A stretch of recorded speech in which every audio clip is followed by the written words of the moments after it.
நான் சிவ சிந்தனையில் திளைத்து விட்டேன்.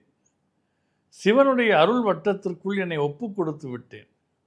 இனி எனக்கு எந்த துன்பமும் கிடையாது. அரசன் அழைத்தான் என்பதற்காக வருவதற்கு நான் ஒரு சராசரி குடிமகன் அல்ல. நாம் ஆர்க்கும் குடியல்லோம். நம்மனை அஞ்சோம். நரகத்தில் இடர்படோம். நடலை அல்லோம். ஏமாப்போம், பிணியறியோம், பணிவோம் அல்லோம். இன்பமே எந்நாளும் துன்பமில்லை.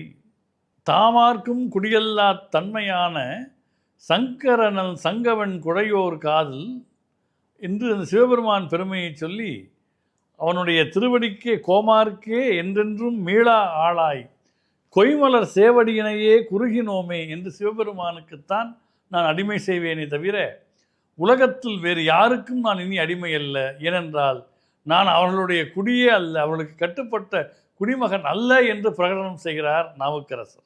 நாமார்க்கும் குடியல்லோம், நம்மனை அஞ்சோம் என்கிற இந்த வாசகம் இருக்கிறதே, இதனுடைய தாக்கம் இன்றளவும் தொடர்கிறது என்பதற்கு அடையாளமாகத்தான் 20ஆம் நூற்றாண்டில் மகாகவியாக திகழ்ந்த சுப்பிரமணிய பாரதி பூமியில் எவர்க்கும் இனி அடிமை செய்யோம், பரிபூரணனுக்கே அடிமை செய்து வாழ்வோம் என்று பாடினார். அதில் நாவுக்கரசர் பெருமானுடைய அந்த கம்பீர தமிழின் எதிரொலியாக மகாகவியினுடைய மாணிக்க வரிகள் தென்படுவதை நாம் பார்க்கிறோம். நாமார்க்கும் குடியல்லோம், நம்மனை அஞ்சோம், கோமார்க்கே என்றென்றும் மீளா ஆளாய் கொய்மலர் சேவடியினையே குறுகினோம். இது பூமியில் எவர்க்கும் இனி அடிமை செய்யோம், பரிபூரணனுக்கே அடிமை செய்து வாழ்வோம் என்று பாரதியால் பின்னாலே அதே நெறியில் நின்று பாடப்பட்டது என்பதை பார்க்கிறோம்.